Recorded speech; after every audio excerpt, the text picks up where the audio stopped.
Alors, c'est quoi une fake news?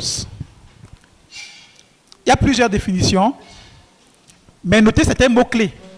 Alors, c'est une information fausse ou mensongère, intentionnellement créée avec pour objectif de manipuler, ok, de désinformer un public afin de le tromper ou d'influencer son domaine, d'influencer son opinion, pardon, dans un domaine particulier.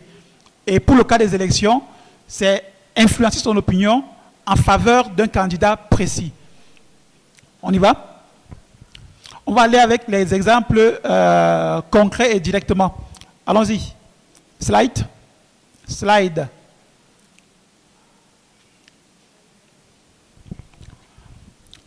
Alors, pendant une période électorale, et c'est ce qui s'est passé au Sénégal, il y a des personnes qui, sur les réseaux sociaux, ont publié de fausses informations concernant les sondages d'opinion.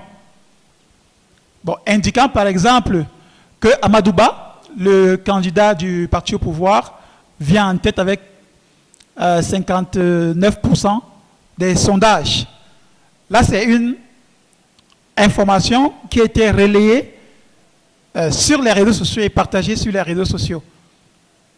C'est une fausse information parce que au Sénégal, il est interdit, du moins jusqu'à présent, il est interdit de publier les sondages. Donc, pendant la période électorale ou alors pendant la période de campagne, la campagne électorale, les médias ne sont pas autorisés à publier les sondages. C'est une décision qui a été prise par le président Abdou Diouf, je pense. Et depuis lors, il n'y a pas de sondage publié. Donc, là déjà, c'est une fausse information. Forcément, vous l'imaginez bien, à l'avantage du candidat Amadouba, qui est le candidat de la coalition au pouvoir. OK? Donc, ça, c'est un exemple précis d'une fausse information qui a été publiée. Et quand c'est publié sur Twitter, donc X, vous voyez, il y a environ 174 partages, 174 commentaires, je veux dire, et 54 retweets. Et regardez bien le nombre de vues. Il y a 41 000 personnes qui ont regardé ce sondage-là. On va voir par la suite que ça a été repris par certains médias. Continuons. Slide.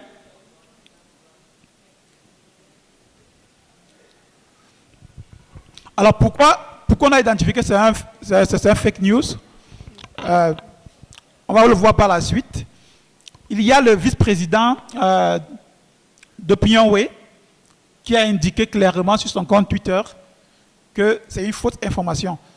C'est pour attirer l'attention des journalistes que vous êtes, qu'il y a les possibilités de vérification de ce type d'information.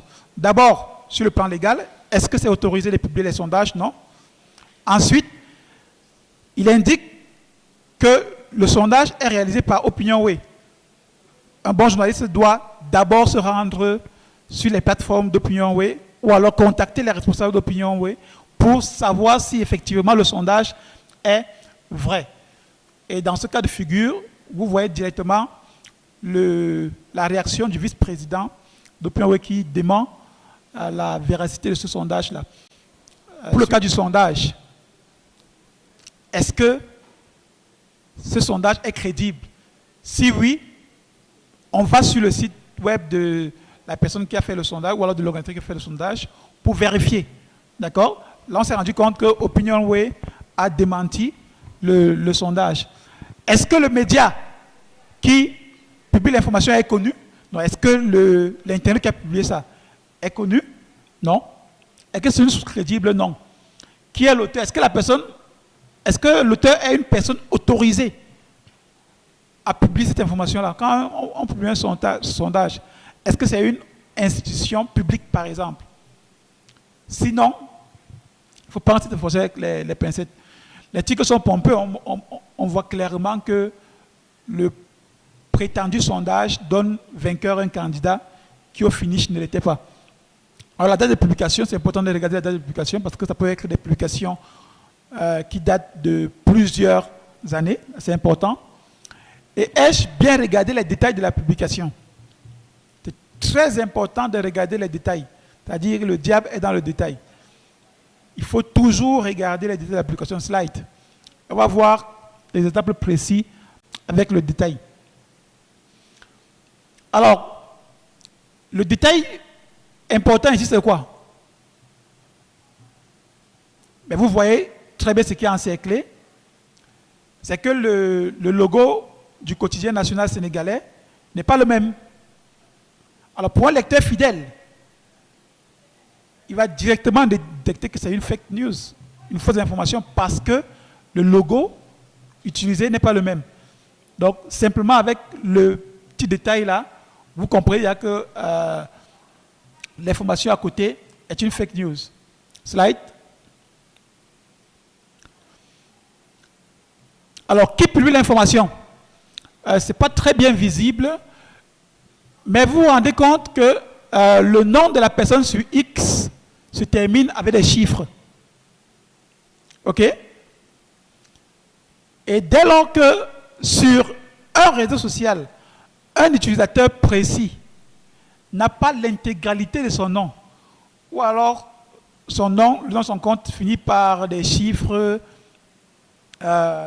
qui n'ont aucun sens, il faut comprendre que cet internaute est soit un fake account, c'est-à-dire un faux compte, et est là pour distiller de fausses informations. C'est le cas pour celui qui publie ce faux sondage-là, parce que si vous cliquez sur son nom, vous allez vous rendre compte que c'est en réalité pas une personne qui est identifiable, qui est clairement identifiable.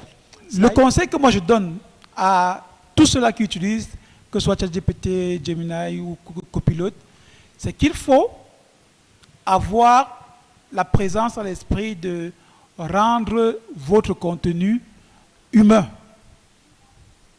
Parce que c'est l'intelligence artificielle, donc c'est un peu artificiel.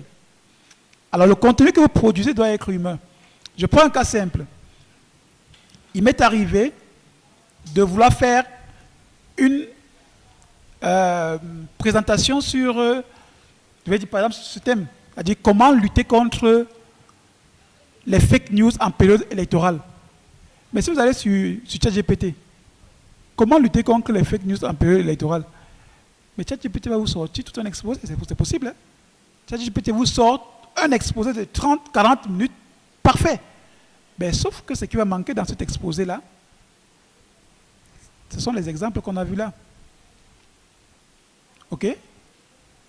C'est-à-dire que ChatGPT ne va pas aller voir qu'il y a eu sur tel réseau social telle personne qui a publié telle information qui est une fake news. Ouais, donc il faut humaniser, il faut donner des exemples. C'est-à-dire que vous avez utilisé ChatGPT qui vous a donné par exemple, qui vous a dit par exemple que il faut aller à la source de l'information. Mais prenez un exemple clair d'un journaliste qui allait à la source de l'information. Là, c'est un cas précis. Second cas, il peut arriver que vous demandez à ChatGPT de vous décrire un reportage. Ben, qu'est-ce qu'on dit souvent du reportage? Chose vue, chose entendue, chose sentie et ressentie. Ben, l'intelligence artificielle ne va jamais vous dire ce qu'elle a ressenti. OK? Donc, il faut toujours trouver le moyen de mettre un peu d'humanité dans vos textes générés par l'IA et des exemples précis pour que votre publication, pour que votre présentation soit un peu agréable. Je dis toujours, l'intelligence artificielle est utilisée pour améliorer ce qu'on fait. On ne doit pas simplement utiliser ça parce que ça peut vous amener à faire des erreurs graves. Et toujours, c'est important, il faut toujours vérifier. Si ChatGPT vous dit que c'est en 1930 que le président Paul Biya est né, ben allez sur le site de la présidence de la République également pour vérifier que c'est effectivement à cette date-là que le président de la République est né. Donc, c'est pas parce que ChatGPT a dit qu'il y a telle information que vous allez croire que c'est la vérité absolue. Non. Quelqu'un a indiqué tout à l'heure que ChatGPT a indiqué qu'il est auteur d'une centaine de livres et qu'elle a déjà fait la prison, ce qui n'est pas le cas. Donc, ça ne vous empêche pas, c'est-à-dire l'intelligence artificielle ne vous empêche pas d'utiliser les réflexes appris lors de la formation en tant que journaliste ou en tant que fact-checker, c'est-à-dire de toujours vérifier l'information, de toujours mettre un peu d'humanité.